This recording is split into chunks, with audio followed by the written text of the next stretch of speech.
Watch out." At that moment, when my wife shouted, a truck burst out of the opposite lane right in front of us. After I screamed, we were blown away in the car we were riding in. I felt a strong impact on my body, and at the same time a severe pain. Then my consciousness began to fade. After a while, I heard a beeping sound near my ear and realized it was something like an alarm clock ringing. It was a terrible dream, and I woke up feeling unsettled, starting the day with a bad feeling. It was a gloomy morning. My name's Mike. I'm 35.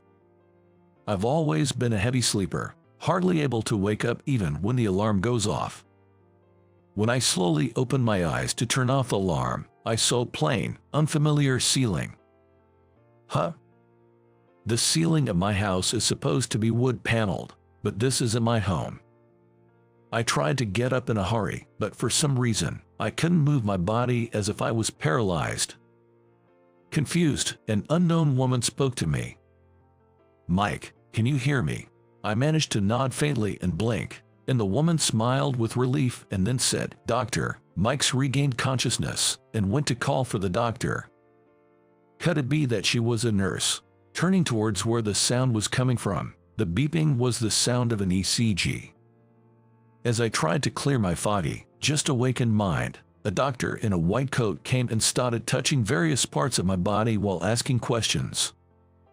"Do you feel me touching here?" When I managed to nod, he told me about how the car I was in had flipped over in a major accident, and that I had been unconscious for 2 weeks since being brought to the hospital by an ambulance. It wasn't just a dream. While I was in shock, the doctor kept talking. "You were lucky. Given the severity of the accident, there's no paralysis other than a broken leg. Rehab will be tough, but you've got to hang in there." I was worried about my wife and wanted to ask about her, but my voice was hoarse and wouldn't come out. The doctor, seeing my struggle, assured me that he would contact my family soon. It seemed he understood what I wanted to say. Unable to move freely, I had to wait anxiously in bed for my wife, Emily, to come. Soon after, I started rehab as my condition allowed. As the doctor said, after lying down for 2 weeks, my body felt heavy, and it was very hard to move freely. Getting up was out of the question. I never imagined something like this would happen. After rehab, as I dozed off from exhaustion, my mom rushed into the room, held my hand, and cried with relief that I was awake. But I couldn't see Emily. When I asked where she was with all the strength I could muster, my mom told me she had been taken to another hospital. When I asked about her condition, I was told it wasn't anything serious, which eased some of the anxiety that had been clouding my mind.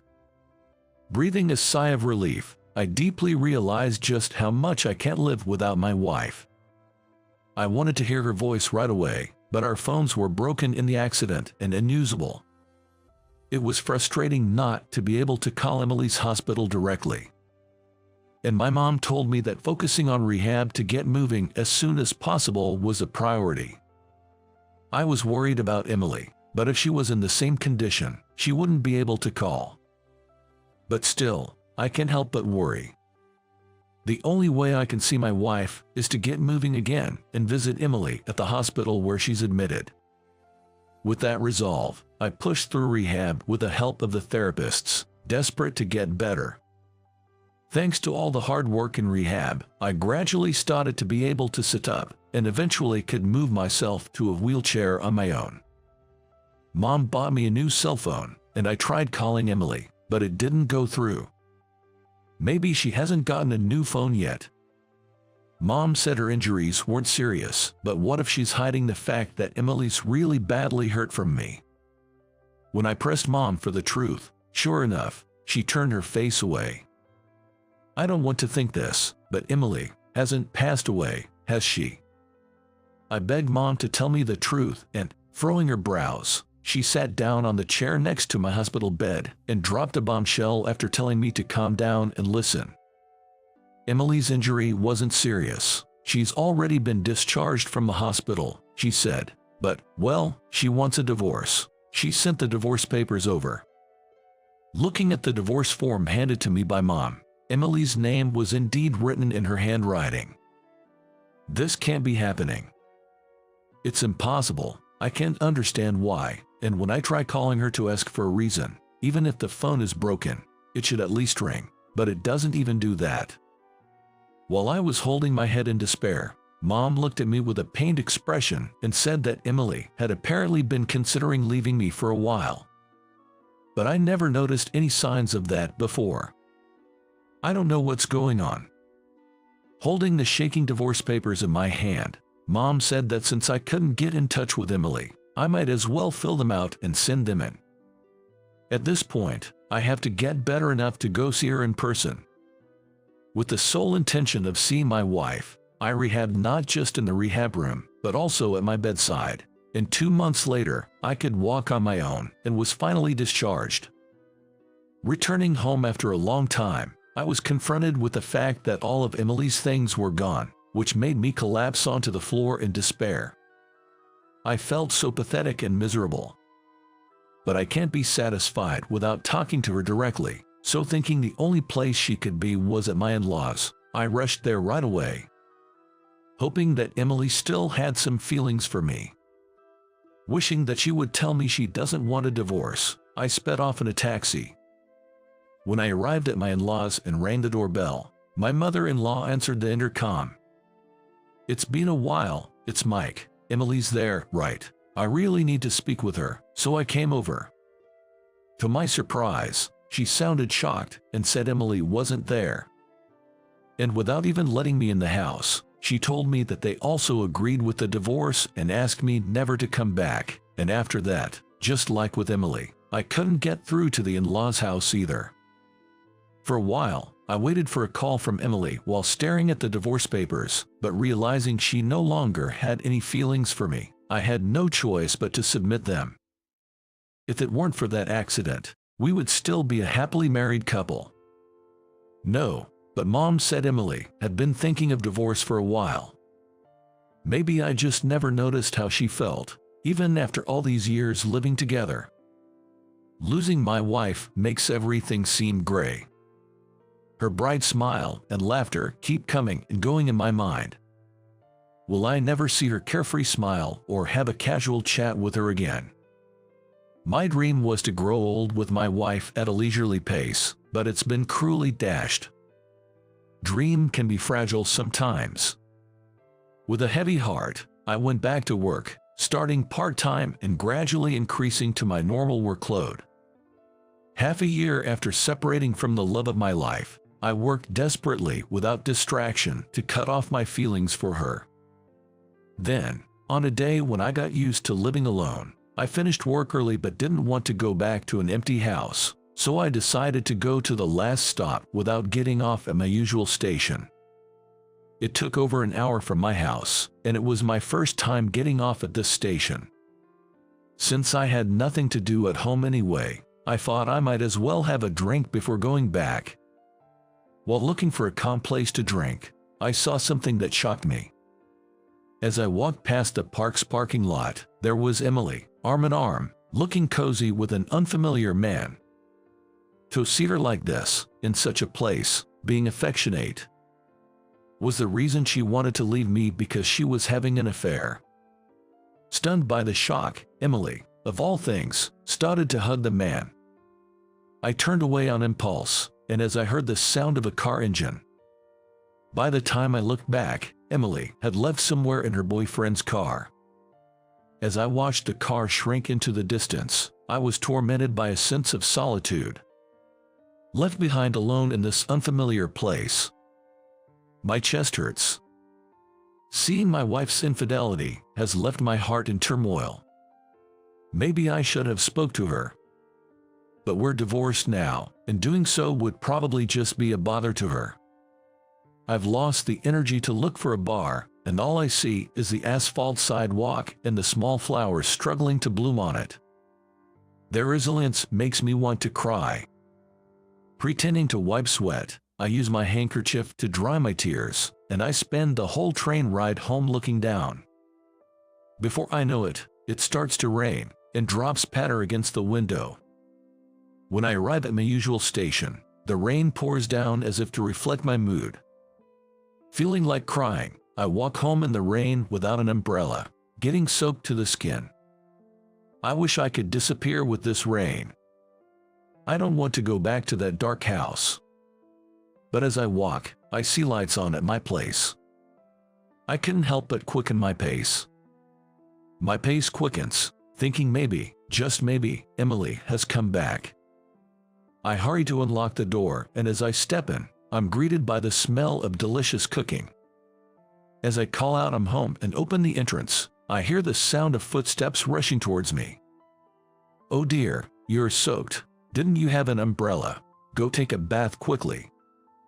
It wasn't Emily, but my mother who came over to cook.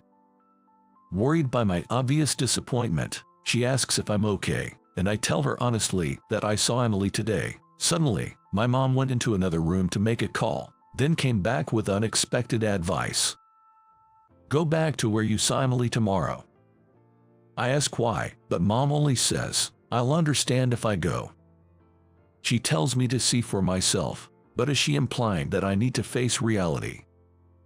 However, what really caught my attention was the unusually serious look in Mom's eyes after she hung up the phone. Reluctant but having the next day off, I went to the park at the same time I saw Emily. And there they are, Emily and the man from yesterday. Today, I'm going to talk to them. If it doesn't work out, I'll put an end to my feelings. As I watch the two, they head back to the parking lot. I rushed over, and something was off. Emily in a wheelchair. I thought her injuries were minor. As Emily caught my gaze, she put her hand to her mouth and gasped in shock. Why, how, Mike, what are you doing here? Hearing those words, the man with her also expressed his surprise in much the same way. Mike, no way, you didn't follow us, did you? They probably didn't expect to run into me at a park over an hour away by train from my home. I noticed no scars on the left side of Emily's face that I saw yesterday, but now I see a large one on the right. She looked down quickly, her hair covering the scar and a pained expression on her face, and as she tries to get into the car and stumbles, I see the same scene from yesterday. They weren't hugging. Emily was stumbling into the car and the man was helping her.